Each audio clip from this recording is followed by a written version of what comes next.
Assalamualaikum warahmatullahi wabarakatuh. Perkenalkan, saya Dena Vanka dengan NIM 17056240002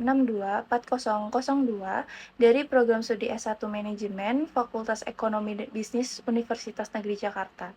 Di video ini, saya akan mempresentasikan proyek UTS mata kuliah Manajemen Resiko yang berjudul Analisis Resiko Pribadi dan Financial Protection Plan menggunakan pendekatan ISO 31000.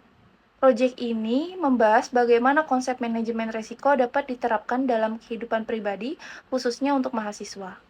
Resiko sebenarnya tidak hanya dialami perusahaan, tapi juga individu dalam kehidupan sehari-hari, termasuk mahasiswa. Sebagai mahasiswa, kondisi finansial saya masih bergantung pada orang tua, dan dana darurat yang dimiliki juga masih terbatas.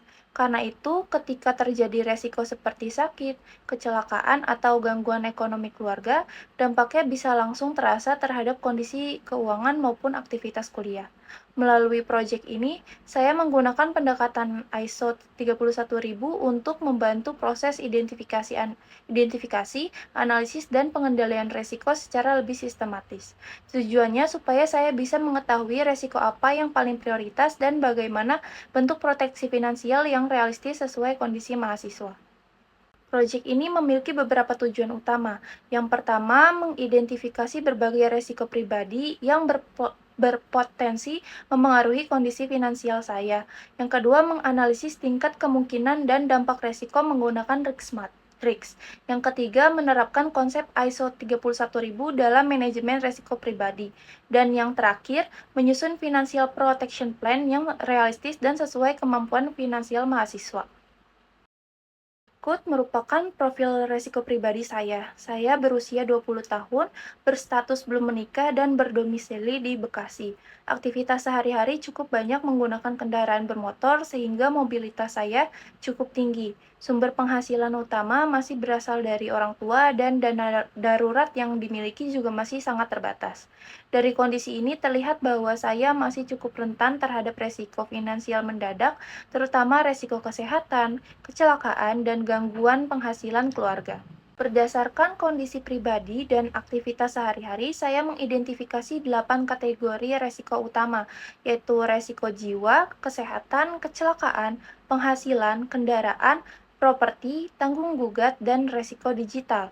Resiko-resiko ini dipilih karena paling relevan dengan kondisi saya sebagai mahasiswa yang masih memiliki keterbatasan finansial dan mobilitas kendaraan yang cukup tinggi. Selanjutnya adalah risk register personal. Penilaian risiko dilakukan menggunakan dua indikator, yaitu likelihood atau kemungkinan terjadinya risiko dan impact atau dampak risiko dengan skala 1-5. Nilai risiko diperoleh dari hasil perkalian likelihood dan impact. Dari hasil analisis risiko kesehatan, risiko kecelakaan, dan risiko penghasilan memperoleh skor tertinggi yaitu 9 dan masuk kategori sedang tinggi. Sedangkan resiko properti memiliki skor 8 karena walaupun kemungkinan terjadinya lebih rendah, dampaknya cukup besar apabila terjadi kerusakan rumah atau kebakaran. Kalau dianalisis lebih lanjut, ada alasan kenapa 3 resiko tadi menjadi prioritas utama. Resiko kesehatan menjadi prioritas karena biaya pengobatan bisa cukup besar dan terjadi secara tiba-tiba. Resiko kecelakaan juga cukup tinggi karena saya cukup sering melakukan perjalanan menggunakan kendaraan bermotor. Sedangkan resiko penghasilan menjadi perhatian karena kondisi finansial saya masih sangat bergantung pada dukungan orang tua. Artinya, ketika terjadi gangguan ekonomi keluarga, kebutuhan sehari-hari dan aktivitas perkuliahan juga bisa ikut terganggu. Slide ini menunjukkan visualisasi risk heat map. Heat map digunakan untuk mempermudah melihat prioritas risiko berdasarkan kombinasi kemungkinan dan dampaknya.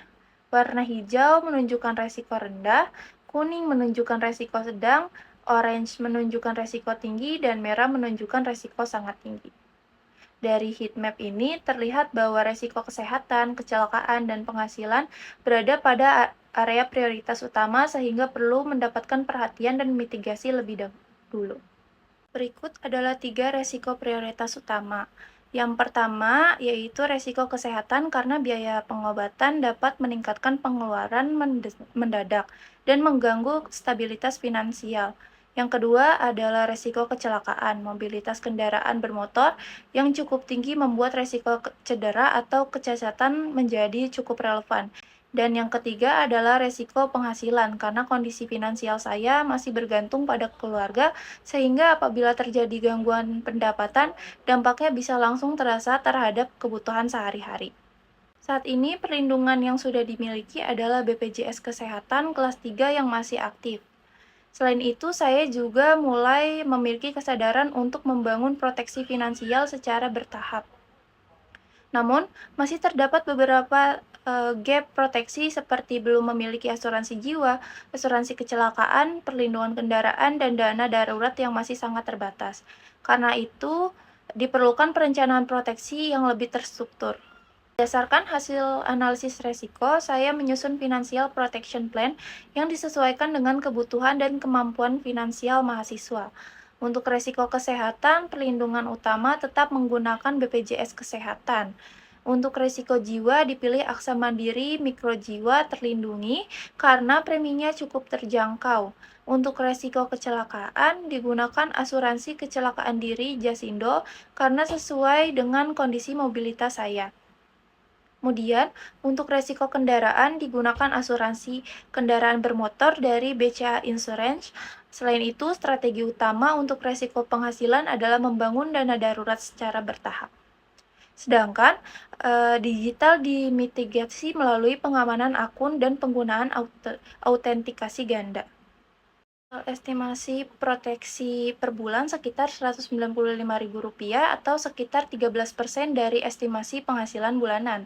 Presentasi ini masih berada dalam batas ideal pengeluaran proteksi, yaitu sekitar 10-15% dari penghasilan. Karena itu, Financial Protection Plan ini dinilai masih realistis untuk diterapkan secara bertahap.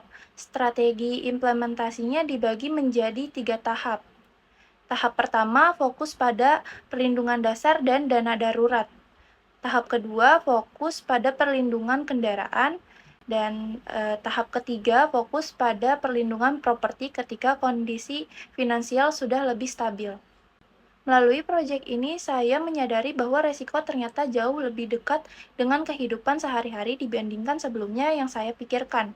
Awalnya saya menganggap resiko besar hanya berkaitan dengan kondisi ekstrim, tetapi setelah melakukan analisis, ternyata resiko kesehatan, kecelakaan, dan ketergantungan finansial terhadap keluarga justru menjadi resiko yang paling relevan.